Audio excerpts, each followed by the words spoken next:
Is it? Good afternoon, everybody. Good Good afternoon, afternoon. everyone, and welcome to Sincerely with Sam Lewis. And we are live. I believe we're live. So we're still waiting for one or two speakers to join us. As they join, we will definitely welcome them to Sincerely with Sam Lewis. Jayzon just fell off too, so we're waiting for Jayzon, but we still have Abel and Sean. So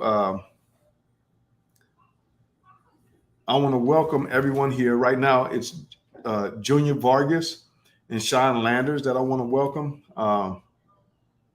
There are other people that will be joining, but for right now, we just want to welcome these two young men who I've had the privilege to work with, and mentor, and watch grow over the years, and watching them just come into their own like adulthood. And so I want them to introduce themselves first. My name, of course, is Sam Lewis, and I'm the executive director of ARC. And this is my podcast for Sincerely with Sam Lewis. So, Sean, could you introduce yourself? How are you doing today? And tell us about what you're currently doing for work, school, or services in the community. Hello, my name is Sean Landers. I'm 22 years old. I'm doing good today. I'm happy to be here, blessed to be here. And for right now, I'm a California Justice Leader member. I help juveniles when they get out of DJJ with honorable discharge and help them get jobs and other things like that. And I'm also an Anti-Recidivism Coalition member as well. Thank you, Sean. Uh, so let me ask you, what about school? Because you know I've been on you about school. What about school? Yes, I'm currently finna take classes for communications because I'm finna be a sports reporter, and I had an internship with the Los Angeles Chargers in the past. Is that right? So real quick, what was that internship with the Los Angeles Chargers like? It was an amazing experience because sports is something I always been like. It's something I always had love for and always just been there for me. So just being a part of that, like being a sports reporter and seeing it like on the other side, it was like really like amazing experience, like oh hope and eye opener. Thank you, Sean. Appreciate you. Thank you for joining us. Junior, could you introduce yourself? Tell us how you're doing today. Uh, Tell us about what you're doing currently for work and services in school Absolutely. right now in the community. Yeah, man, I'm happy to be here. I feel great. I currently work for the Anti-Recidivism Coalition as an admin and development coordinator. And I'm also attending university right now, and I'm studying for my child and adolescent bachelor's degree.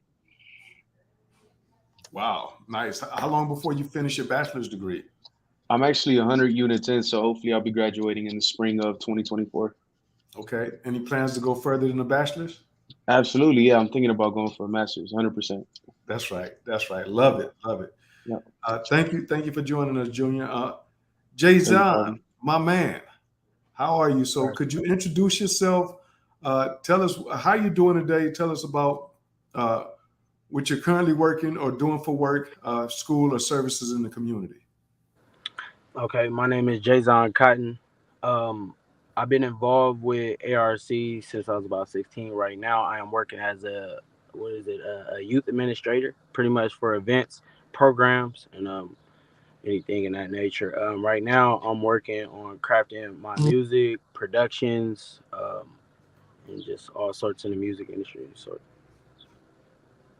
Okay. So we're also just for thank you, Jayzon. Appreciate that, man. We're also waiting for representatives from the NBA Foundation. When they join, we will definitely add them and introduce them. But first, I want to get into what your experience was like. So, some months back, uh, Jayzon just popped back off again. So, some months back, ARC, along with a number of our young people, were able to go to the All Star NBA All Star Weekend uh, and take these incredible young men there. I remember at one point, they can share this with you, but I remember at one point they were sitting at the table with John Moran's dad, just chopping it up with him for like 2.5 hours. Uh, but I want to ask Abel, uh, how did the NBA All Star Weekend experience impact you? For sure. Man, I think that for me, it was it was just beyond words to just be in such a environment. Coming from where we come from, it was just such an amazing experience to be around those type of people. Like I would have never imagined myself being around, everyone that we were around at that point in time. We met like so many individuals that were in a position of influence, and I think that just being around them was so surreal for me. Um, and overall, it was just such a great experience for sure. Thank you, Abel. Sean, you want to share how did the NBA All Star Weekend experience impact you? Man, it was definitely like a blessing for me. Like I remember when I got the call and I was like All Star Weekend in Utah, and I was just like, it was just so crazy. Cause I'm like, we fly us out there, we go out there, then we're in the hotel with the players, and like you said, like with John Morant's dad, like talking to them like regular people, and just like it's just like was so real and just an amazing experience. And for me, want to be like a sports reporter, that's like more events I'm gonna go to. Like so, it's like more things for that coming to me in the long run. So, matter of fact, speaking of that, I kind of want to jump out of order here a little bit for both Junior and Sean. You had a different experience before the NBA. We're gonna get back to the NBA All Star Weekend, but for all those Laker fans out there, I'm about to show y'all something. Y'all might not like this, but the Celtics actually hosted ARC and 8 of our young people at an event in Boston to advocate for and work towards changing a law in Massachusetts where young people would be kept in the juvenile system for a longer time. Instead of at 18, they go to the adult system. They were raised age to 21. And so after both playing the Celtics in a scrimmage game, going into juvenile facilities and mentoring young people, the Celtics sent signed jerseys back for all of these young guys that participated. And so I wanted to just get your feeling, because all three of you experienced that. Jason, two questions for you. First, how did the NBA All-Star Weekend impact you? And two, what was your experience when you went to Boston? Um, I feel like the impact I got, man, was just getting a different background from each and every individual. Just seeing that outlook on their faces, just due to the circumstances and situations that we went through in our past and how different it is, and also the similarities that we found in it. It was just real. It was it was different. It gave me something to learn from. It gave me something to look back on. Maybe speaking to another individual. Especially when being introduced to them, speaking about my story just so fluently, and being able to just have myself just open and be openly embracive to, you know, whatever they have to offer, whether if it's some advice or whatever the sort. So it was good. It was a good bonding. Thank you. Um, Oh, Jim, and I'm sorry, you said oh, Boston, go right? ahead. Go ahead.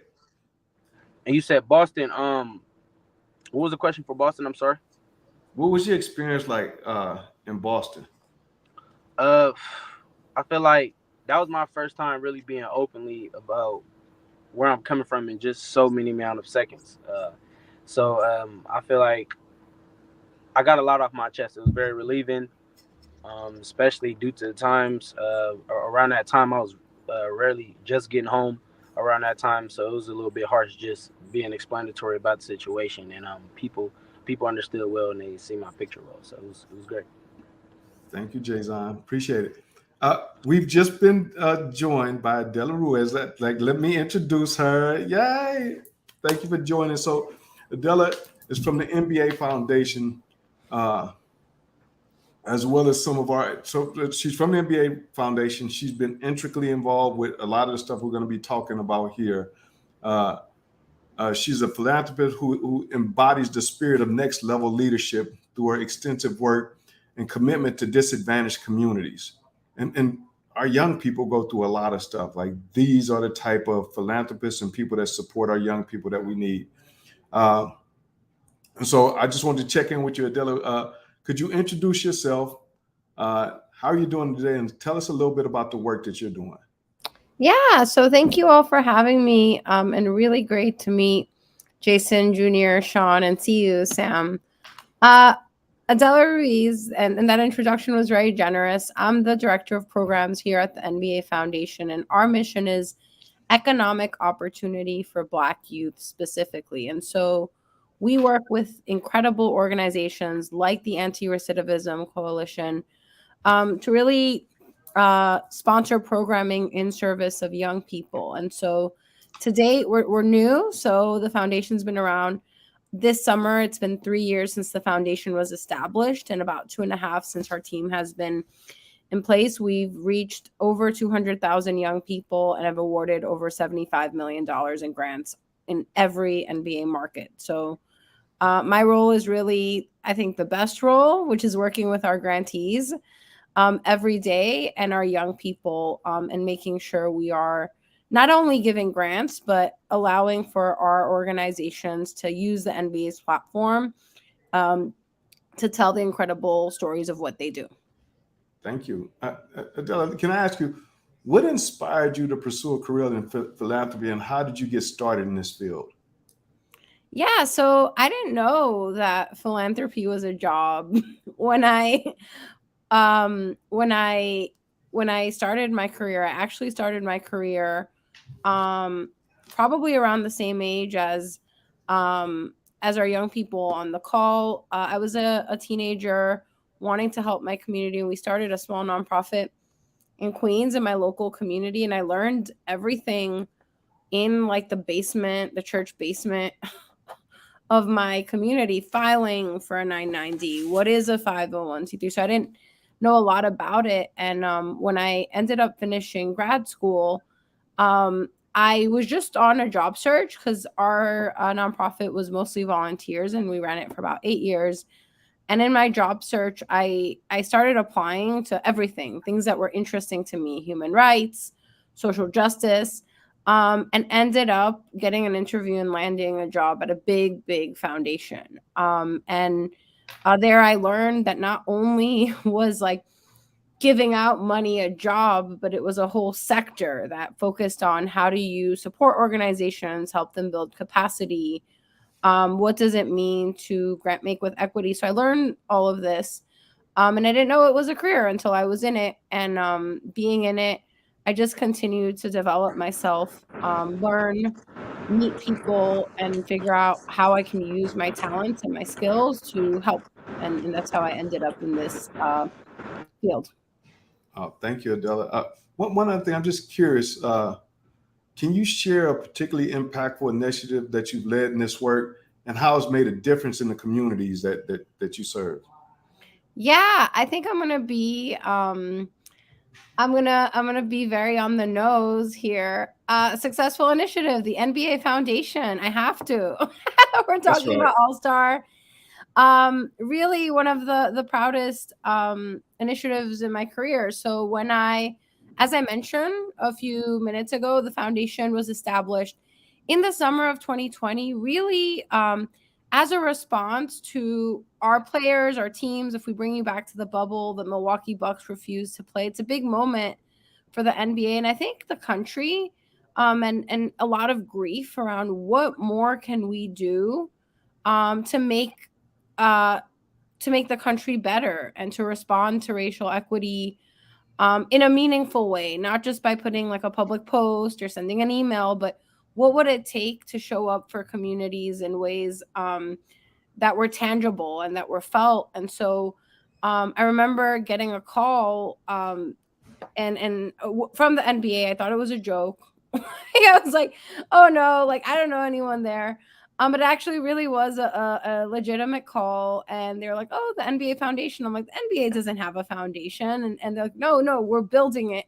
We're calling you because there's this opportunity," and it seemed so exciting. But I think just the possibility of starting from a place of racial equity. I think we all know and maybe experience like a lot of times the work in service of Black youth, and I would say youth of color as well, although our foundation focuses on Black youth specifically. It's kind of like in addition to a lot of things. And so I thought it was so incredible that we centered our mission in this way, knowing that I think it's like less than 1% of all of the money in philanthropy goes to Black-led groups, and that like the NBA Foundation really wanted to do something intentional was so exciting. The leadership of our ED, Greg Taylor, was really moving to me, and I was just so excited to be able to support something I felt was not only needed but overdue. And so I feel so proud of the initiative, not only because we've reached hundreds of thousands of young people or the 75 million, but I think we've really built a great community with our grantees like you, Sam, and great relationships where we're all moving and learning together. And I knew, and we knew, our team knew it was important that if we were going to build this foundation, we wanted to build it with our grantees and with our young people, not sort of the traditional models of philanthropy where we're over there, and not really doing this in a hands-on social justice partnership way. So yeah, that's one of my favorite initiatives, and we're here doing it, and I'm excited for what's to come and continuing to do things with and in partnership with young people and our incredible grantees that are leading the way. Thank you so much, Adela. And we're going to share what we have planned in the coming months. Oh, great! Can't Yes. wait. Okay, so Junior, experiences like the trips that you've had to the All-Star game, to Boston.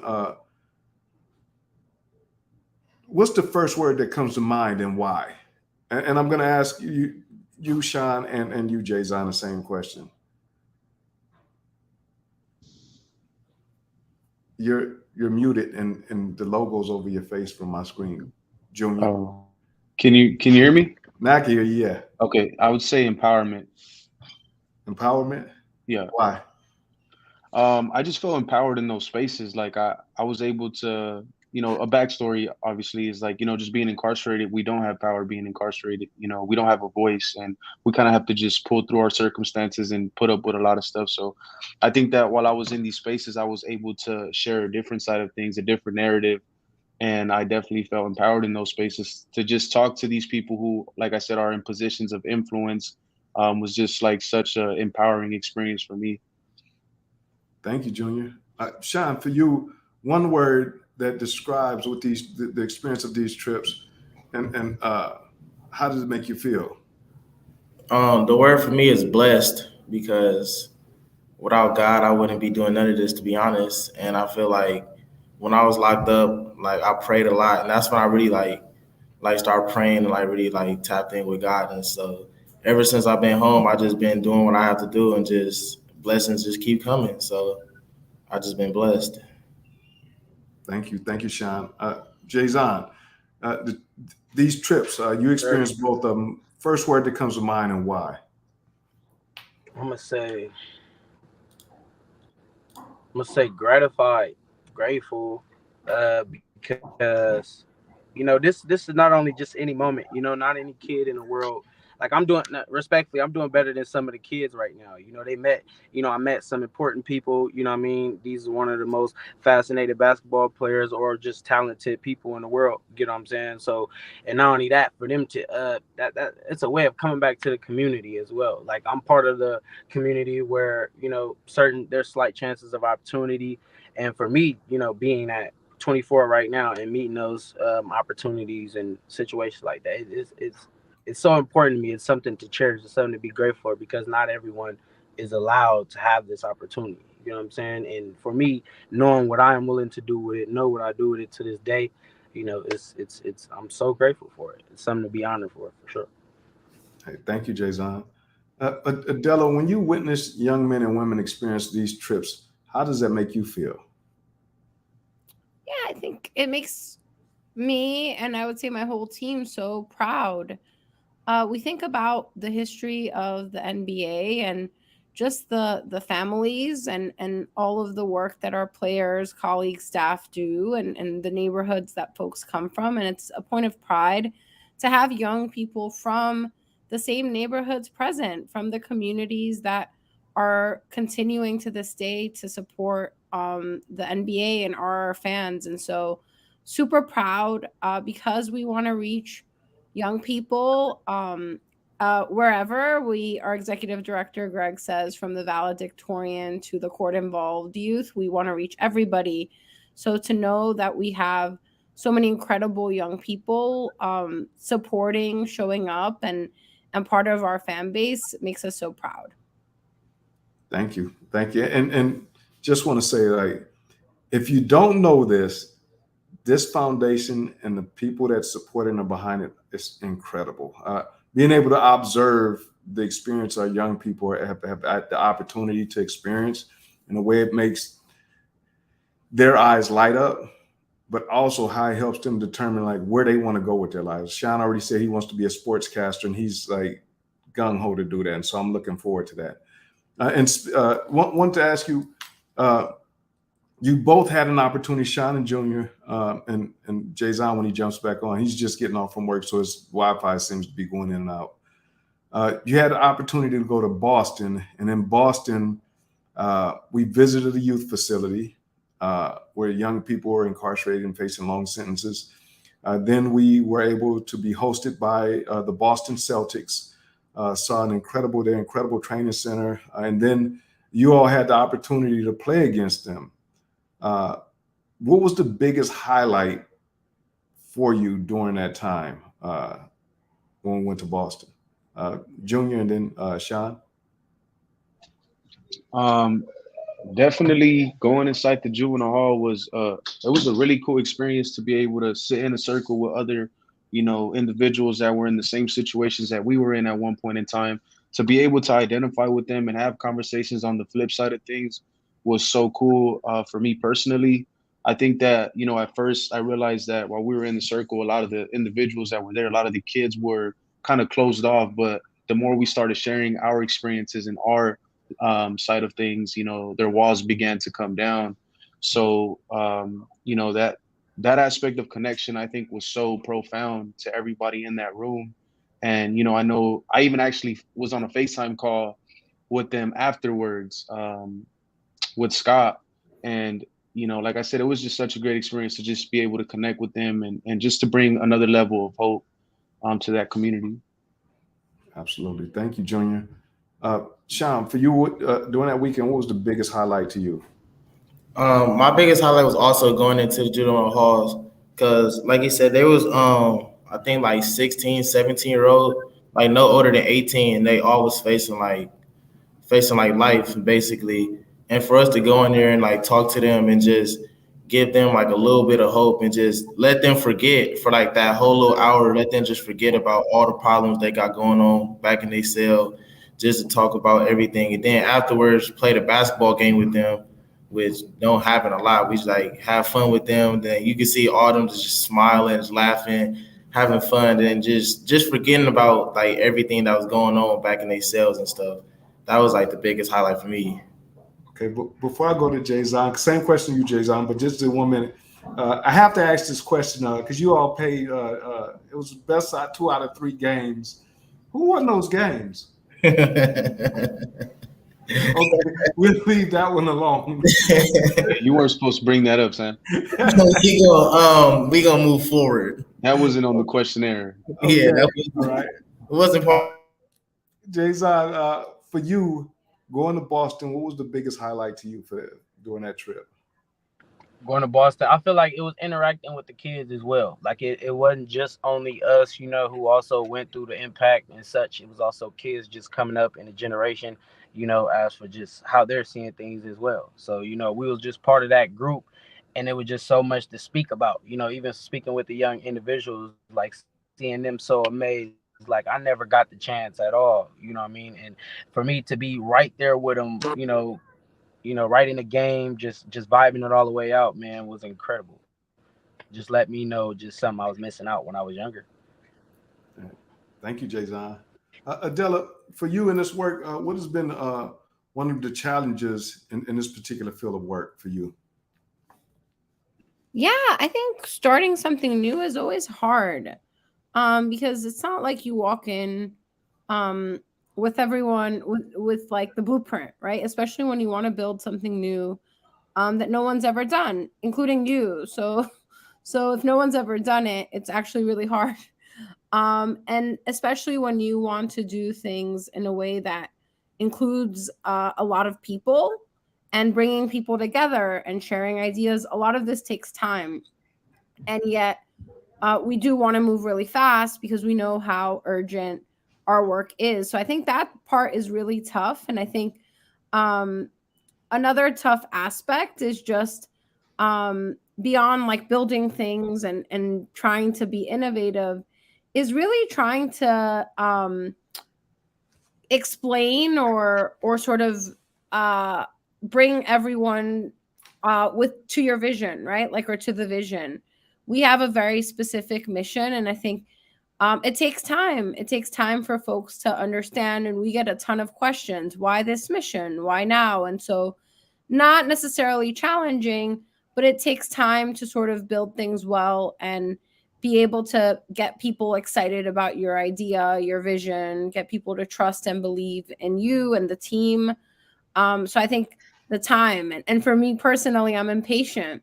I wanted the foundation built the first month, but it does take time, and I that's advice I even give to young people. I think we want all of the changes to happen overnight, but change and learning takes time, especially when you want to do things well. Okay, I actually want to come back to you and ask you that kind of similar question. You kind of touched on it for a minute. What advice would you give to young professionals who are interested in pursuing a career in philanthropy, especially from marginalized communities? Yeah, so they're ahead of me because maybe they know that there are careers in philanthropy and jobs where you can work with groups. So I would say learn a lot about the field that you want to go into. And I think most importantly is in your sort of age in your life, learn about yourself. Like, what do you like? What am I good at? What are my talents? That is actually one of the most important things. A lot of sort of strengths experts say that when you have strengths, or you should build on your current strengths versus trying to develop new things all the time. And I think something that I wish I knew when I was younger were my strengths, because you discover them, but the sooner you know what your strengths are, the more you can build on them. And if you want to go into philanthropy, I think there's so many skills that you probably already have or can begin to build. Right, being a good writer is really important. Being able to listen to people, and really listen, because oftentimes, and Sam, you and I have talked about this, like, people won't be direct with like what they need or want, and so you have to be able to ask good questions and listen to people and go in and try to understand and support and not talk over folks. It's always good. And I think it's really understanding, and I think this is where in many ways you all are experts already, your community. And that is experience. Lived experience counts. So I would say that you already know, nobody knows your community more than you because you're from there. And I think there's, in our field, there's like not everyone values lived experience, but like, if you've been living in the inner city 20 years, you have 20 more years of experience understanding the inner city than someone who's never walked in it. And so it's also like leaning into your unique lived experience, to sort of make it an asset and connect with other people of that experience. Because a lot of our work in philanthropy is, or I hope it's more of, right, within the communities a lot of us grew up in, and you already sort of have that part of the puzzle. It's developing those other soft skills to be able to do well and help organizations that work with our communities grow. Absolutely. Thank you, Adela. Thank you. Jay-Zahn Jr. and Sean, you just got game. So lock that in and make sure you use some of that. Tell me, Jay-Zahn, uh, what have been some Yes, of the sir. most difficult times since you have come home? Um, just figure. It had a lot to do with where I was gonna stay, my job. Um, I pretty much got everything by myself. starting off. I got myself a warehouse job that didn't work, but I also needed transportation at the time. Coming way down here, especially to the Sacramento office, we don't have the same the housing system as Los Angeles does, where they have MAG, where they have these multiple rooms, spots for people to come when they're home. So I had to pretty much find my own direction and such, right? Um, it was also maybe, yeah, I believe that was it. Just my resources, lack of resources coming home at first. Lack of resources. Thank you. Junior, what would you say was the most difficult times for you since you've been home? I would say that, obviously I went in when I was 16 years old, so I didn't know what it was like to be an adult, and now all these adult responsibilities coming home. So I think the most difficult part about it was just navigating through all that. I had to start back up and get a license. I didn't have any credit history. Learning how to apply and get an apartment on my own. When I first came home, I was also like overworking myself. Like I have so many high expectations about myself that, I'm over here working two jobs and going to school full time, just to stabilize myself in my situation. I was very fortunate too to have like support system and a lot of people that I was able to, tap in with and have conversations with. And, but I think that just being an adult after going through what, people like us go through, being in the system was, one of the difficult part of, just transitioning back into society. Thank you. Thank you, Junior. Sean, for you, what's been the most difficult time since you've come home? I've been home for a year and 5 months, and the most difficult time was my first 3 months coming home was because I couldn't get a job. Like before like going to jail, I never had a job before, so I didn't have no resume, no cover letter, no nothing. So I didn't have anything. So I had to build all that up, and then I went to multiple job interviews on Indeed and all that. Still couldn't get no type of job whatsoever. So then, like for a month, I just gave up, like stopped giving up on jobs. Then I had came here to the LA office at ARC, started volunteering. Then I ended up getting an internship, and then that led to like multiple other internships. And now I'm a full time worker with the California Justice Leaders. So I've been employed for 11 straight months. So that's like one of the big things. Good stuff. Good stuff. Thank you for sharing. Um, I'm curious, how can people be helpful to you? Not just ARC, but the general public. How can people be helpful to you, Junior? Yeah, that actually is a great question. That's one of the things that I kind of been pondering on lately. The more that I'm able to be in different spaces, I feel that like, you know, number one, being young, number two, not having a lot of experience. I feel like a lot of people cap us as to how far we can go or what doors are open to us. And I think that that's a detriment to society, especially for somebody that's driven and really wants to go and make a difference. We have to think about that. We're the next generation, right? Like we're the young people are the ones that are going to come into spaces that are doing the things that a lot of our elders are doing. So the fact that we're not given a space to learn or just make these decisions is one of the things that I kind of been thinking about a little bit. Thank you. Yeah. Sean, same question to you. How can people be helpful? Not just the ARC, but the public in general. Can you repeat the question? How can people be helpful to you? Not just ARC, but the public in general. How can they be helpful to you?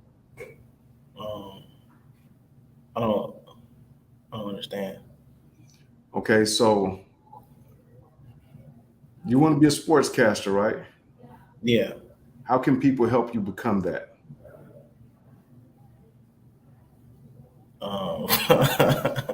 We've had this conversation before. I'm not going to give you the answer. I don't know. Stop and think about it. You had an experience as an intern. Does that help you? Oh, like multiple like opportunities and stuff like that. Opportunities. Yeah. Yeah. So opportunities, like And if you haven't noticed, of the three on the screen, Sean is the shyest. When I first met him, he would hardly speak to me. Just good afternoon.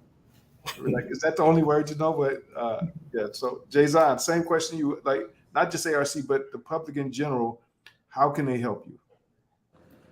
Um, Acknowledgement.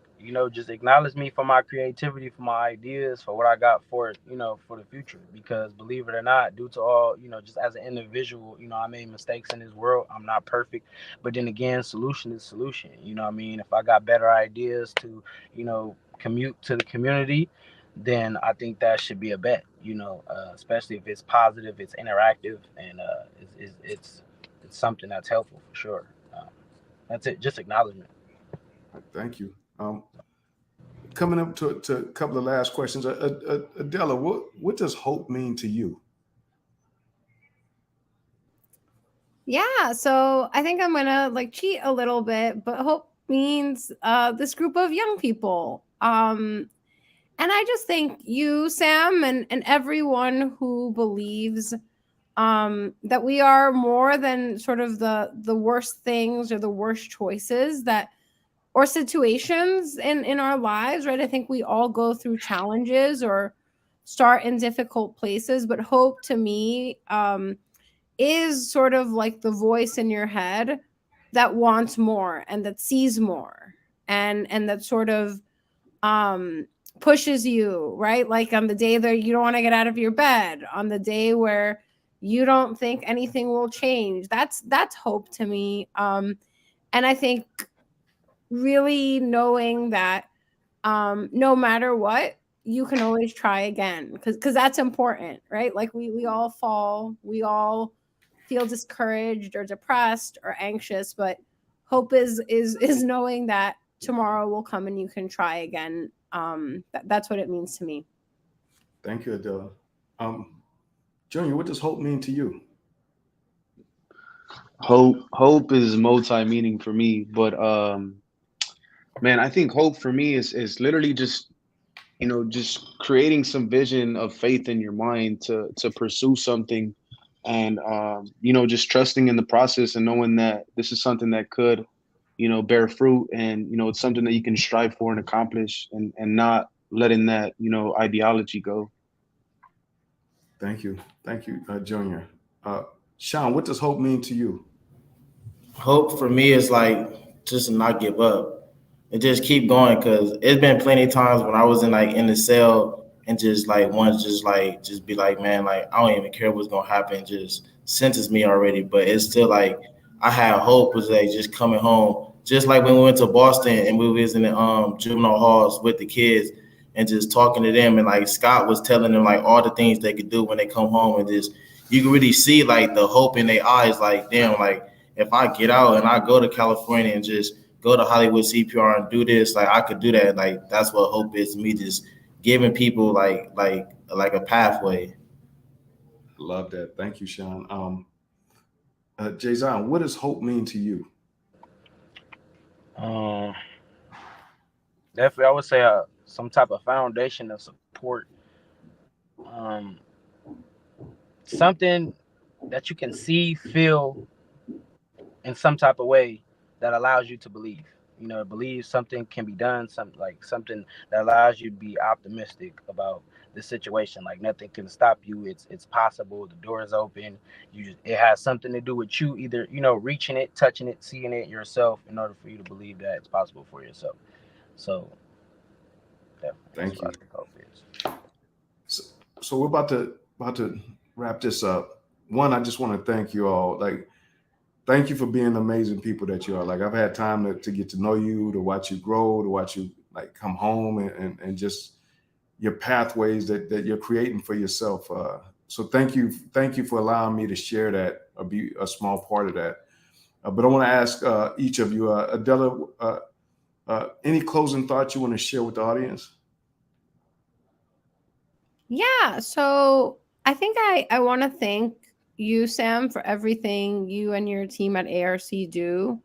Um, I don't like to use the word inspiration a lot, but if I had to, I think the work you all do really does save lives and uplifts people. And so, one, I want to thank you on behalf of the NBA Foundation and all of our colleagues who believe and support this mission and support all of the young people you reach. And I want to just say thank you to Jason Jr., Sean, and tell you how much we care and appreciate you. We see your futures as bright. We believe in you. And we're so hopeful that as we continue to build together, we'll get to know you too, and together help reach so many young people in this country that are seeking opportunities and those pathways that you all talked about, and make those dreams real, because that's really what it's about for us, and it's really a shared dream and vision. So just thank you three for showing up today, and for having that hope in yourselves and that hope in all of your friends and family that need you and want you to shine and want you to grow, because we're all here for you and we're all rooting for your success. Absolutely, I echo that. Thank you, Adela. Sean, want to share last thoughts, closing thoughts for the audience? I just want to thank you all for tuning in, and thank you for listening, and thank you, Sam, for everything you've done for me since I come home personally. Comes from the compound, you coming in there, me not wanting to listen to anything you had to say, but you still kept coming, kept pushing me to listen, and I'm glad I finally did. And coming home and just everything you've done for me, I appreciate it. Thank you. You make me cry on screen. Jason, last thoughts for our audience. Man, definitely want to give my big appreciation, man. It's an honor to just sit here in front of just some hard-working people, some creativity, some people with the most best ideas in the world, and we coming together, getting the best unity and information we can get out of it. I appreciate for just having myself just be a part of it, and give some type of effort into it. And I appreciate your support. And Sam, I've been knowing you since I was a kid, man. I appreciate you. Proud of you, man. Thank you, Jason. Junior, last thoughts for our audience. Yeah, just so grateful to be here. Thank everybody for the support and just all these opportunities that you guys give us, and just to have this belief from people like you guys is just so amazing. So definitely just a shout out to everybody who supports, us young men, and so grateful. Thank you. Hey, thank you, Junior. I want to thank the NBA Foundation. Adela, I want to thank you. I want to thank the players that believe in our youth and that want to support it. NBA Foundation is an incredible foundation that supports our youth. And I think this is vitally important when we think about our future. To make sure that our young people have pathways to become the best version of themselves. I also want to share, come Juneteenth, we will be taking 30 of our young people to Atlanta to visit the Martin Luther King Memorial. Then we'll be traveling, and we're going to do some other events during the weekend there in Atlanta, probably something with some of the teams there. And then we're going to travel from Atlanta to Alabama, to Montgomery, to visit the EJI Museum and monuments, to just look at the history of both the slave trade and what has transpired since then through the Equal Justice Initiative. Want to just say thank you to the NBA for making this possible for 30 of our young people to be able to travel and experience this. Experiences and being able to travel and see things and see a bigger world are important for our young people across the board, because that allows them to see that the world is so big and that their dreams can be as big as the world if we can help them dream that big. And so again, I want to say this one last time. Thank you to the NBA Foundation. Thank you, Adela. And thank you to these three young, incredible young men that I've watched grow into All-Stars that had a chance to attend the All-Star game. With that said, thank you. We'll see you in 2 weeks. And this is sincerely Sam. Sam, farewell, take care, and God bless.